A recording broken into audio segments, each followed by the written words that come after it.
वही मतदाता हैं। 8 असेंबली कॉन्स्टिट्यूंसी, 7 बीकानेर ज़िले की और 1 अनूपगढ़ कॉन्स्टिट्यूंसी मिला के बीकानेर कॉन्स्टिट्यूंसी इस्टेब्लिश्ड है। 1436 बूथ हैं हमारे बीकानेर ज़िले में और सभी में चुनाव की जो प्रक्रिया है वो हमने शुरू कर दी है। अब 9 तारीख को जो भी मतदाता ऐसे हैं जिनको अपने नाम चेक करने हैं वो 9 मार्च को अपने नियरेस्ट पोलिंग बूथ पे जाके बीएलओ से संपर्क करके वोटर लिस्ट चेक कर सकते हैं। उनका नाम यदि छूट गया है तो वो आवेदन कर सकते हैं जुड़वाने के लिए। और आचार संहिता के बिंदु आज हमने पॉलिटिकल पार्टीज से मीटिंग करके उनको भी एक्सप्लेन कर दिए हैं और पालना हम सुनिश्चित करवा रहे हैं। सेक्टर ऑफिसर्स 155 जिले में हैं जिनको तैनात कर दिया है और वो अपने राउंड्स शुरू कर देंगे। और MCC model code of conduct की जो टीम्स हैं वो भी आज से अपना काम शुरू कर देंगी और हम जो भी प्रक्रिया है उसको संपादित करना हमने शुरू कर दिया है।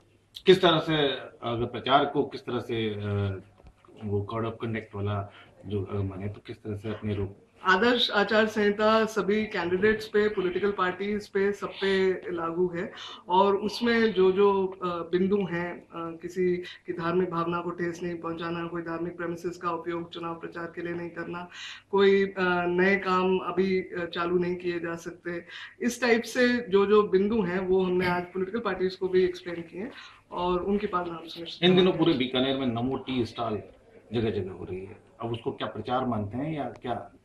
किसी भी चुनावी गति इस पीरियड के दौरान किसी भी पॉलिटिकल पार्टी का यदि चुनाव के दौरान यदि पॉलिटिकल पार्टी का प्रचार होता है तो उसका खर्चा पॉलिटिकल पार्टी के खर्चे में जुड़ेगा। और यदि कैंडिडेट का प्रचार कहीं पे भी होता है तो एक बार जब नॉमिनेशंस की प्रक्रिया शुरू हो जाएगी और कैंडिडेट्स आ जाएंगे फ्रेम में तो उनका खर्चा कैंडिडेट के खर्चा में जुड़ेगा और एवरी 3 डेज उनको अपने खर्चे का ब्यौरा प्रस्तुत करके हमें देना है। वो ब्यौरा हम ऑनलाइन अपडेट करेंगे ताकि पब्लिक को भी मालूम रहे कि कितना खर्च। कोई भी टी स्टॉल वाला अगर नमो नाम रख लेता है दुकान का, नमो क्या नरेंद्र मोदी से ही संबंधित माना जाएगा या नमो का मतलब दूसरा भी शाब्दिक भी लिया जाएगा? जैसे मैंने कहा, पॉलिटिकल पार्टी का प्रचार करना या कैंडिडेट का प्रचार करना वो एमसीसी के नॉर्म्स के अंतर्गत जिस टाइप से आएगा उसको हम रिव्यू करके जो भी नॉर्म्स हमारे इलेक्शन कमीशन के द्वारा निर्धारित किए गए उसके अंतर्गत। तो कहीं भी नमो टी स्टॉल अगर कोई लगाता है तो उसे क्या रोका जाएगा?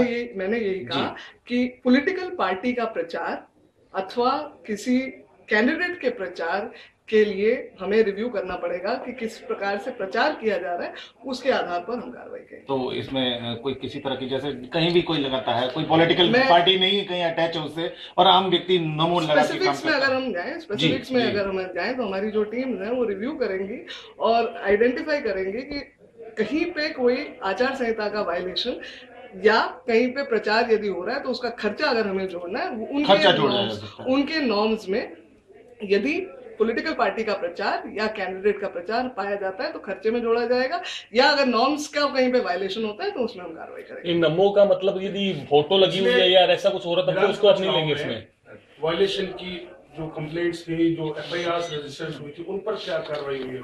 एफआईआर कुछ जो रजिस्टर हुई थी उनमें थानों में जो भी कार्रवाई है वो चल रही है। नोटिसेस जारी हुए थे, कुछ नोटिसेस में जवाब जो हमें प्राप्त हुए थे उन पे हमने डिसीजंस दिए थे जहां जहां हमें लगा था कोई वायलेशंस हैं।